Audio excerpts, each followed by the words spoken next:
Bom dia pessoal, tudo bem? Eu sou o professor Roger, para aqueles que não me conhecem, e a disciplina que nós vamos ministrar hoje é a disciplina de Química. Continuando o conteúdo que nós discutimos na aula passada, hoje nós vamos falar de dois conteúdos muito importantes para a Química inorgânica, que são as interações interatômicas e as interações intermoleculares. Há uma diferença muito grande entre os dois casos, porque nas interações interatômicas, elas são responsáveis por formar as ligações químicas, que têm uma interação de campo forte e ocorrem entre átomos, em uma mesma molécula. Já as interações intermoleculares é de campo fraco e moderado, e não ocorre entre átomos, ocorre entre moléculas diferentes. Nas interações interatômicas, nós temos três tipos de interações fortes, que são as ligações iônicas, covalentes e metálicas.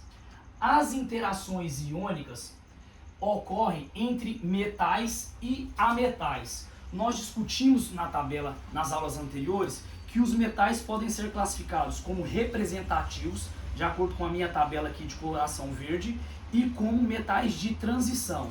A associação desses metais com ametais, no caso os que estão circulados, vão gerar a ligação do tipo iônica. Nessa interação, em quase todos os casos, a base da interação é a regra do octeto, de estabilidade eletrônica, que nós já discutimos, que foi proposta por Lewis.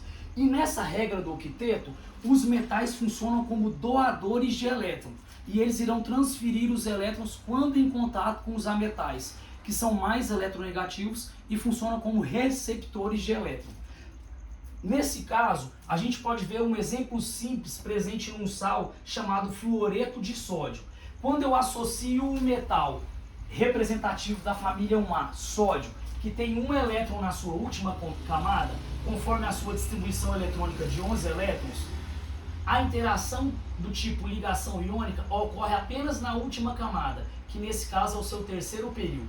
Como ele tem um elétron nessa camada, ao interagir com o flúor, que vai ter no seu segundo período ou segunda camada 7 elétrons, o sódio, por ser menos eletronegativo e ter uma menor afinidade eletrônica do que o flúor, ele funciona como um doador de elétron para o flúor. E o flúor, que inicialmente estava na família 7A, com 7 elétrons na última camada, ao absorver o elétron doador do sódio, ele atinge a regra do octeto. E a energia entre o sódio livre e o flúor livre, após a interação, ela reduz, formando essa ligação estável, conhecida como ligação iônica.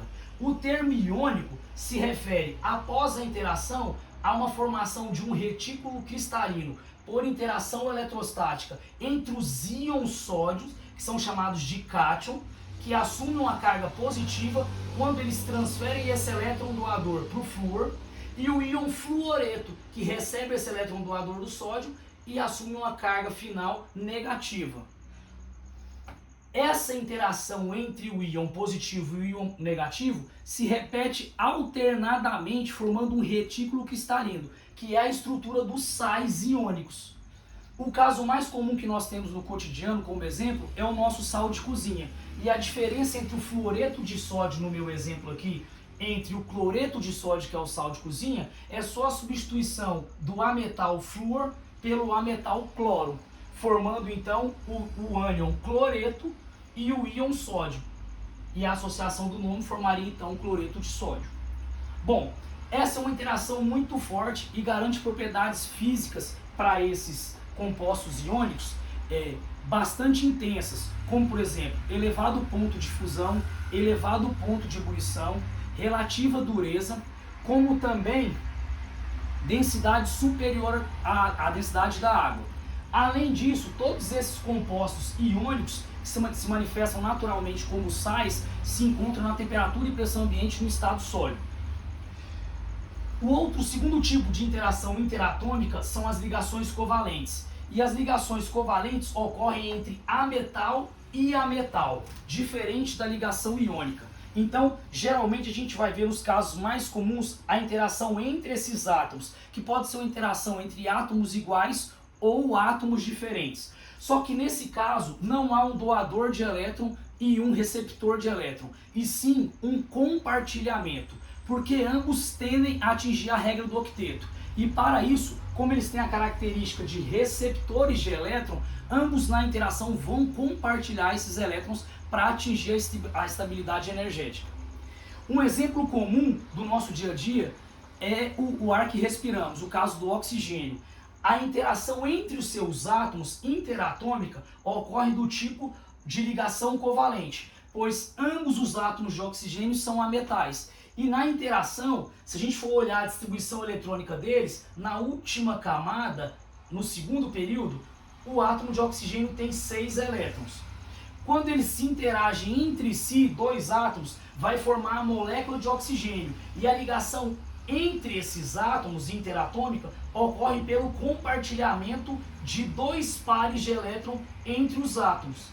Então, neste caso, ambos atingem a estabilidade eletrônica com 8 elétrons na última camada e esses elétrons são compartilhados. Na minha representação, eu escrevi os elétrons de forma diferente para diferenciar quais fazem parte do segundo oxigênio e quais fazem parte do primeiro. Nesse caso, não há uma carga formal resultante, porque ambos têm a mesma eletronegatividade. Então, a carga da molécula, no caso, é nula. O último caso, uma forma mais complexa, pode ser compreendido de duas formas diferentes, por teorias diferentes, ou por nuvem eletrônica ou por banda de condução. E esse último caso é a interação interatômica do tipo ligação metálica, que ocorre entre metais iguais ou diferentes. E há também uma força coulombiana eletrostática entre o cátion, que é formado no núcleo do metal, e os elétrons do subnível D, que estão livres e ocupam uma distância muito grande do núcleo. Essas bandas de condução e essas nuvens eletrônicas formam um mar de elétron entre cada modelo nuclear atômico e as suas camadas elétricas dos níveis D que estão desemparelhados. Essa interação entre o núcleo positivo do metal com seus elétrons na nuvem eletrônica forma uma interação eletrostática que mantém os metais associados. Então, esses 3 tipos citados são os tipos de interações entre átomos, que são as ligações químicas que existem na natureza. Todas elas garantem propriedades físicas e químicas muito resistentes, como, por exemplo, a maleabilidade, a ductabilidade, a capacidade de conduzir corrente, no caso dos compostos iônicos e metálicos. Só que os íons, quando livres nos compostos iônicos, vão conduzir em solução aquosa ou quando fundido. Nos metais, eles conduzem os elétrons livremente à corrente elétrica, por ter essas nuvens eletrônicas. O outro caso são as interações intermoleculares. São de forças mais fracas e moderadas e não acontecem entre átomos, mas sim entre moléculas diferentes. Nesse caso, a gente tem que utilizar um parâmetro que já foi discutido nas aulas anteriores, que além da regra do octeto, deve ser considerado a escala de eletronegatividade e eletroafinidade. E aqui eu trato os principais componentes que formam os compostos moleculares. E aqui, nessa escala, eu represento os menos eletronegativos com menor eletroafinidade, no caso os metais, tanto representativos quanto de transição, quanto o hidrogênio e os ametais. Perceba que na representação, essa escala de eletroafinidade e eletronegatividade, ela cresce da direita para a esquerda, considerando que os elementos mais eletronegativos da tabela são os átomos de flúor, oxigênio e nitrogênio. Utilizando essa escala, a gente consegue determinar os 3 tipos de interação intermolecular. O tipo mais forte ocorre quando se tem eletronegatividades muito diferentes entre o átomo de hidrogênio e os 3 átomos mais eletronegativos da tabela, no caso o flúor, o oxigênio e o nitrogênio. Quando a associação ocorre entre o átomo de hidrogênio, que é mais eletropositivo, a interação entre uma molécula e outra, considerando que ocorre entre eles a ligação covalente, a interação que deve ser acentuada é entre essa molécula e essa molécula, do caso do fluoreto de hidrogênio. Como a interação é entre hidrogênio e flúor na molécula, e o flúor é o elemento mais eletronegativo, A interação intermolecular vai me dar uma densidade de carga negativa para o átomo de flúor, por ele ser mais eletronegativo e mais eletroafim em relação ao elétron do hidrogênio. E o hidrogênio assume uma densidade de carga positiva, porque ele tem menor afinidade ao elétron. Em outras palavras, se a gente fosse tirar uma imagem, uma foto desse composto, dessa substância molecular, fluoreto de hidrogênio, a gente veria os elétrons da ligação covalente mais deslocalizados para o átomo de flúor. Por isso aqui eu represento ele com a densidade de carga negativa. Em contrapartida, nessa imagem, a gente veria o elétron do hidrogênio mais afastado do núcleo do hidrogênio, por ser menos eletronegativo. Logo, ele assume uma densidade de carga positiva. Na interação entre uma molécula e outra de fluoreto de hidrogênio, a densidade de carga negativa do flúor da primeira molécula vai interagir de forma colombiana com a densidade de carga positiva da outra molécula vizinha, mas no caso a interação direta com o hidrogênio. Então essa interação formada entre uma molécula e outra, representada por essa linha rachurada, ela representa a interação intermolecular.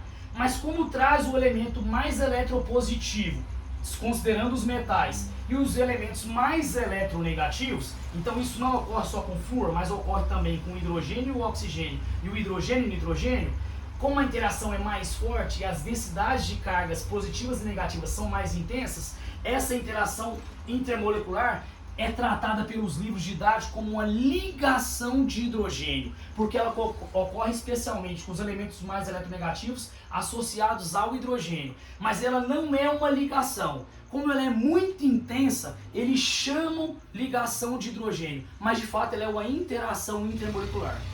Antigamente eles utilizavam o termo ponte de hidrogênio, hoje se utiliza o termo ligação porque é a interação mais forte.